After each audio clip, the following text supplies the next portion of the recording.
The sun blazed like a reckoning, fierce and unyielding, and she stood there, barefoot, half draped in dust, half in humiliation. Her name was Leila Navarro. Her husband had bound her to a post at midday, right in front of the cowhands, just to show he claimed her. The dress she wore, once pale as moonlight, was now stained with earth and dread. She'd stopped pleading hours ago. The flies no longer flinched at her tears. Her voice had faded, but her eyes still scanned the distance for salvation. The breeze tugged at her hair, lifting it like it yearned to whisk her away. But even the breeze seemed too timid to linger. A man rode in from the far hill. 50, grizzled beard, face weathered by sun and sorrow, the kind who'd laid more friends to rest than he cared to number. Eli Callahan. He was only meant to stop by to water his horse at Redstone Wash and keep moving. But when he saw her, the world fell hushed. No birds called, no breeze dared stir. Tomas Vargas stood 10 feet off, whiskey bottle in hand, the proud husband chuckling at his own malice. "This is how you tame a wife," he declared, loud enough for the heavens to hear. Eli swung down from his saddle. "Cut her loose," he said, voice low. "You'd best keep movin', old-timer." "She ain't your concern," someone muttered from behind the stable. "Stop, he'll end you." But Eli didn't stop. He stepped forward, slow, like a man entering a chapel, knowing he might not leave. He sliced the rope from her wrists. Her skin bled where the coarse fibers had cut deep. When she tried to move, her legs buckled, and he caught her before she hit the ground. For a moment, it was as if time itself held its breath. Then Tomas's voice cut through, colder now. "Touch her again, and I'll bury you right here." Eli raised his head. Their eyes locked, one clouded with liquor and spite, the other lit with a quiet resolve that needed no words. The devil lurked in Tomas's gaze, and Eli saw it plain. Still, he didn't reach for his pistol. He only said, "Easy now. You've buried enough souls, son." The wind swirled, kicking up dust around them. Somewhere in that stillness, the line between life and death grew razor thin. Leila's breathing slowed, her fingers clutching Eli's sleeve like the last tether to this world. And right then, under that merciless sun, something shifted. A stranger became her only anchor, and a husband turned into the devil himself. But here's the question that burned through the heat and the grit. When a man stares into the devil's eyes and still chooses to hold his ground, does it save a soul or damn another? The sun was dipping low when Eli got her to the old sycamore by the wash. Her body was light as a child's, but her silence weighed heavier than the saddle he carried. He settled her by the water, splashed her face, and watched the dust rinse away, like guilt lifting from a spirit. She opened her eyes slowly, wary, lost, yet still beautiful in a quiet, shattered way. "Where am I?" she whispered. He spoke soft, halfway between nowhere and a second chance. She blinked, as if weighing whether that was a place or just a gentle lie. She tried to sit, but her arm trembled too much. He draped his coat over her shoulders, and she flinched at the touch. That flinch cut him deeper than any blade could. In that moment, he realized saving her wasn't about courage. It was about forgiving himself. For a while, neither spoke. Only the wash murmured, and a coyote howled from the distant ridge. Eli stoked the fire he'd built from dry mesquite. "You got any family?" he asked. She shook her head. "No one who'd claim me now." He nodded. "Reckon that makes 2 of us."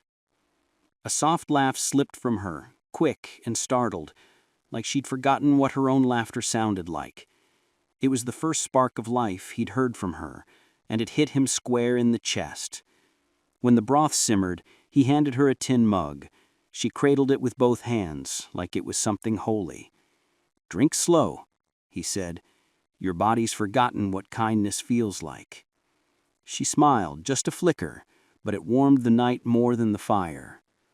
Later, under a sky full of stars, she asked, "Why'd you help me?" He prodded the flames, eyes fixed on them. "Couldn't ride by. Some things you just don't turn your back on."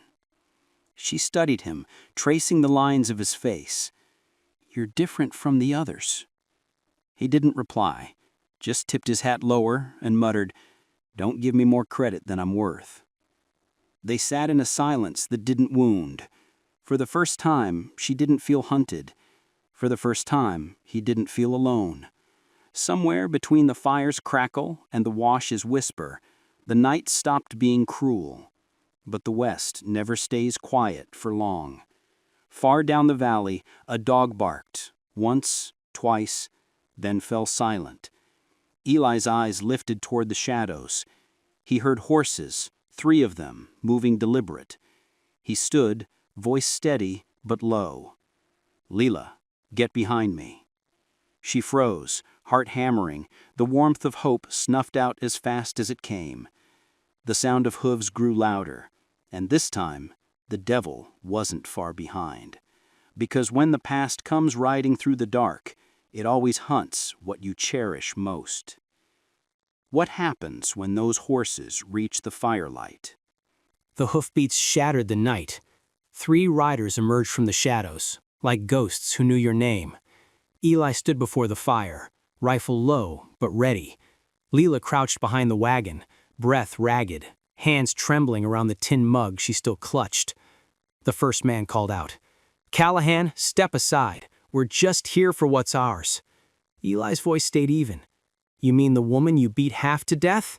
A cruel laugh answered, "She's my wife, old man. You don't come between a man and what's his." The firelight caught Tomas's face, and for the first time, Leela saw him truly. Not a husband, not a man, just something hollow where both once were. She whispered, "Please, don't let him take me." Eli tilted his head, eyes still on Tomas. "He won't." Tomas dismounted, boots grinding the dirt. "Last chance, Callahan. Hand her over, or you're done." Eli's lips curved, but there was no warmth in it. "Son, I've been hurt since before you were born. This won't change much." The air stilled. Even the fire seemed to pause.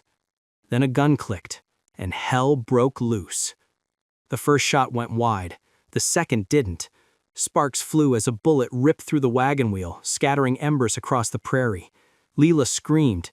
Eli stepped forward, steady as stone, returning fire with the calm of a man who'd faced death too often to fear it. When the dust cleared, 2 riders were gone, and Tomas knelt, blood on his arm, hat lost in the dirt. He glared up at Eli, voice shaking with rage and disbelief.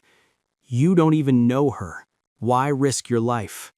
Eli reloaded, eyes colder than the steel in his hand. "Because a real man doesn't own people. He stands for them." The wind carried smoke through the grass, going faintly in the moonlight. Tomas staggered off into the shadows, swearing vengeance. Leela sat by the fire, tears cutting through the grime on her face, whispering, "He'll come back." Eli nodded, "Then I'll be here when he does." For a long time neither spoke. The prairie fell quiet, save for the soft hiss of fading flames. Leela finally looked up. "You could have walked away." Eli doused the fire with water, voice low. "And miss a good fight?" Leela rolled her eyes, half smiling. "You call that a good fight?" He chuckled. "Best one I've had in years." Her laugh came then, real and bright, filling the night like something sacred. "If you've ridden this far, maybe stick around a bit longer. There's more to their story, and it's just starting to spark. Hit that follow button so you don't miss what's coming. And while you're at it, pour yourself a cup of tea, lean back and tell me, what time is it where you are, and where in the world are you listening from?" Morning crept in, soft and gray. Smoke from the night before still clung to the grass, like the land itself held the memory of the fight.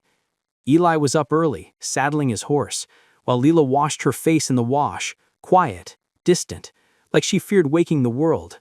Neither said much. Some things were too heavy for words, but both knew what silence meant out here.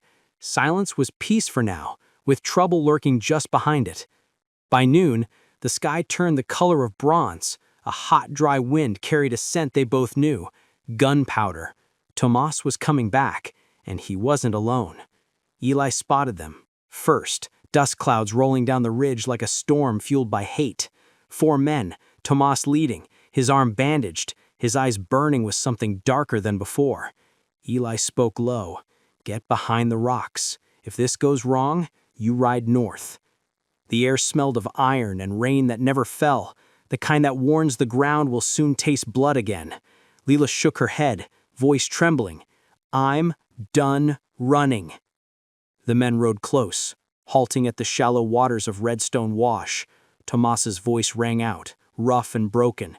"You stole my wife, old man. Now I'll take your life." Eli's tone stayed steady. "You lost your wife the moment you stopped being a man." The prairie held its breath.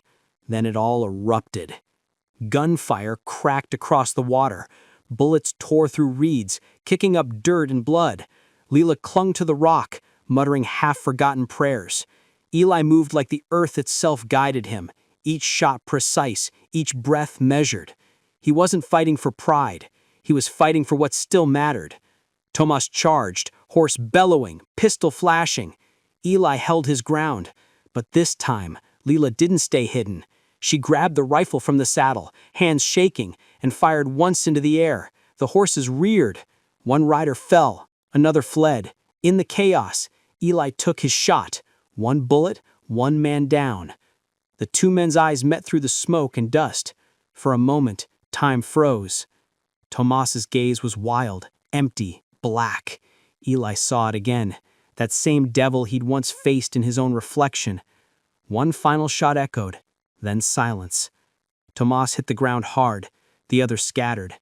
Eli's hand trembled as he lowered his rifle, staring at the body, at what hate had twisted a man into. Leela stepped closer, her voice soft as the breeze. "It's over." Eli whispered back. "Nothing is ever over, not out here." They buried Tomas near the wash. No words, no prayers, just dust and stillness. As the sun sank, Eli stood by the grave, hat in hand, eyes on the horizon. Leela slipped her hand into his. No promises, just warmth, just life. The wash kept flowing, carrying blood, ash, and maybe a sliver of redemption downstream. But that night, as coyotes howled from the hills, Eli saw a shadow shift near the fence line, a lone figure watching from the dark. And he knew, clear as day, the past wasn't done with them yet. Who was that figure lurking in the shadows? And what secret did they carry from Redstone Wash? Morning broke slow and golden over the valley. After the storm, the world felt reborn. Eli stood by the fence, hands rough, eyes calm, watching the sun spill across the grass like mercy finding its way home. Leela was down by the wash, barefoot, humming a tune from her childhood. Her hair caught the light, her laughter wove with the breeze, and for the first time, the sound didn't ache. Still, not every morning was kind. Some nights, Leela woke trembling from dreams she couldn't name. The sound of hooves still set her heart racing. Some evenings she sat alone on the porch, clutching her knees, staring into the dark until the fear passed. But each dawn she tended the garden again. Every flower that bloomed was another day she'd outrun the past. Eli never pried. He just kept the door open, so she always knew she wasn't caged anymore. And it healed. They'd stayed at the homestead through spring, now into summer. No more gunfire, no more fleeing, just the steady rhythm of days that were theirs alone. Eli patched the stable roof, 1 nail at a time. Leela planted wildflowers along the fence, their colors vivid against the dust. Every petal was proof that even in hard earth, beauty could grow. At dusk, she'd bring him coffee and sit beside him on the porch. They didn't talk much. They didn't need to. Some moments speak louder in silence than words ever could. One evening she asked, "Do you think we deserve peace after all we've done?" Eli smiled faintly, eyes still on the horizon. Peace ain't something you earn, it's something you build, one small kindness at a time. His words hung in the air, gentle but certain. Leela rested her head on his shoulder. They watched a hawk soar high above, wings steady, free. And maybe that was the truth. Life doesn't give you peace. You carve it with your own hands, your own heart, and you protect it the way he protected her. Every scar they bore told a story, but none were shame anymore. Each was proof they'd lived, fought, and refused to stay broken. Maybe that's all anyone can do. Keep walking through the dust until the dust becomes part of you. That's what the West was always about. Not the guns, not the grit, but the people who rose when the world told them to stay down. So, let me ask you, when life brings you to your knees, do you shy away or do you stand and face it? Would you have done what Eli did, knowing the cost? If this story stirred something in you, take a breath, hit that like button, and share it with someone who needs a reminder of what courage looks like. And if you want to keep riding through stories like this, go ahead and subscribe so you don't miss the next trail we take. Now pour yourself a cup of tea, settle back, and tell me, where are you listening from and what time is it there? Because sometimes the quiet after the storm is when the best stories find you.